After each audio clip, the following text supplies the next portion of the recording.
I've been using WORKPRO tools for a long time with great results. I mean, come on, we all know the value to performance that one of their little push button utility knives brings to the table.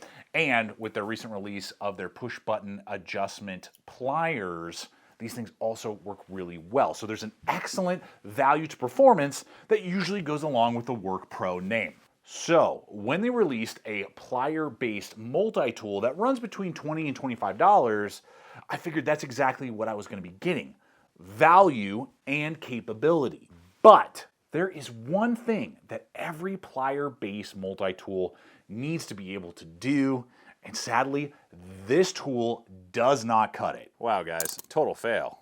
Proving once again that just because something is cheap does not mean that it's high value. So with that in mind, we're gonna find out what this 18-in-1 multi-tool brings to the table, what are some attributes that totally make sense, and where does it radically fall short, and am I blowing it out of proportion, or is it an absolute non-starter for you as well? We're gonna dive in today and find out together. If you're new to the channel, welcome, I'm Aaron. This is Gideonstactical. Let's dive in and have some fun. Now, at first glance, we see a pretty standard wave-based layout on the tool. Now that the wave patent has lapsed, anyone can kind of do what they want and kind of tweak and play around with the design. Now it is going to come with a button snap nylon sheath and a pocket clip standard, which now that most Leathermans don't ship with those, that's a nice little feature to have. And you're going to get things like an exterior quick access blade that uses a liner lock and can absolutely get a lot of cutting tasks done. Wow. Dude, that is awesome.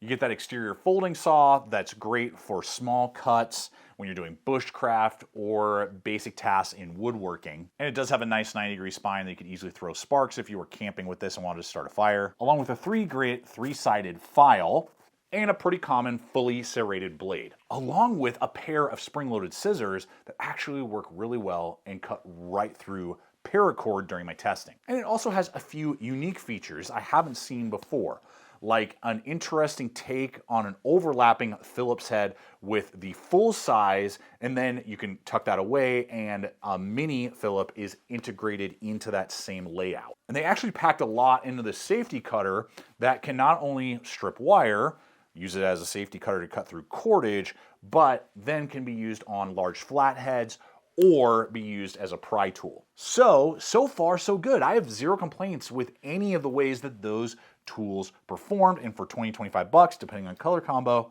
pretty impressive. But you can find a lot of these implements on Swiss Army knives and non-plier-based multi-tools. So why would you buy a plier-based multi-tool? It's for these, the pliers, to be able to get into tight areas and use the needle nose to hold on to bolts, and of course, to cut different gauges of wire. And so I went to town and it easily went through 16 gauge galvanized wire, no problem. But then we ran into a major problem.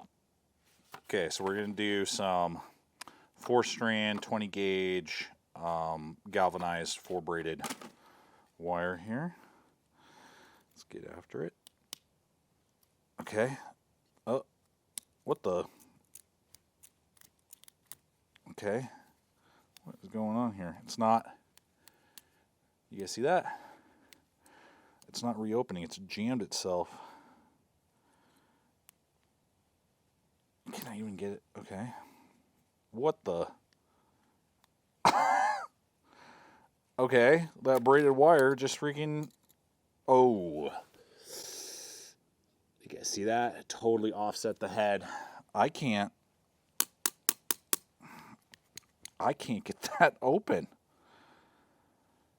I can't get that open, guys. There's a piece of metal right in there. I'm going to have to get my second backup. B-Berry to the rescue, I guess. There. Oh my gosh. What? Okay, let's try that again.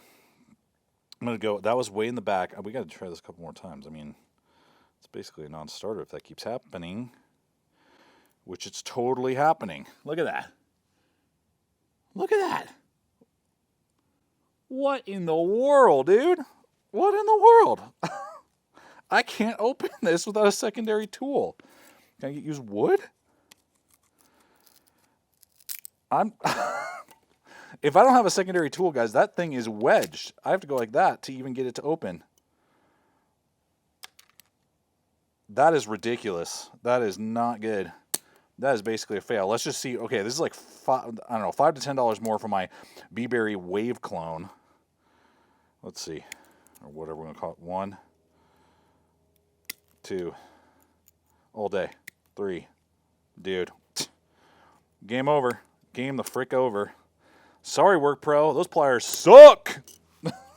So guys, I don't know. I've only seen that once before on some ultra cheap, like gas station level set of pliers. I mean, it could be a fluke, but I think it's an engineering thing, and just the way that this particular model is designed has enough tolerances that it jams itself with thinner wire. And it's interesting, even in their description, it actually says that these are like soft cutters, but then in other areas it says soft and hard cutters. I don't know. All I have to say, it's a non-starter for me, no brainer. I wouldn't even look twice at this, especially when that Wave cloned B-Berry, I checked, it's $25.99 currently. And I paid right around that same cost, and it just blows it out of the water in those cutting tasks, has similar layout, and I've used it on more situations, and I've just been pleased with the results. So if you are looking for a inexpensive multi-tool, and you're maybe be seeing a lot of this WORKPRO flying around, it's got cool color combos, so it's eye-catching and stuff like that. Based on my experience, it's a non-starter, and I would easily, after over a year of use, recommend tools like this B-Berry over it for a few dollars more. That's me, that's my mileage. Leave a comment below and let me know, especially if you own this WORKPRO multi-tool. How has it been performing for you? Have you seen similar issues? Or maybe if you haven't tested it like that, try it with some of those finer, softer metals and see what happens. You might be shocked by what you find. So guys, I appreciate your time today. Thanks so much for hanging out with me. I hope it's been fun, entertaining, and giving you the data you need to determine what budget-friendly multi-tool makes the most sense for you. I will have those B-Berries linked over on my Amazon store in the description box below if you want to check them out. Appreciate your time. Check out the other videos, subscribe, and until next time, always remember to stay equipped, stay prepared, and I'll see you out there.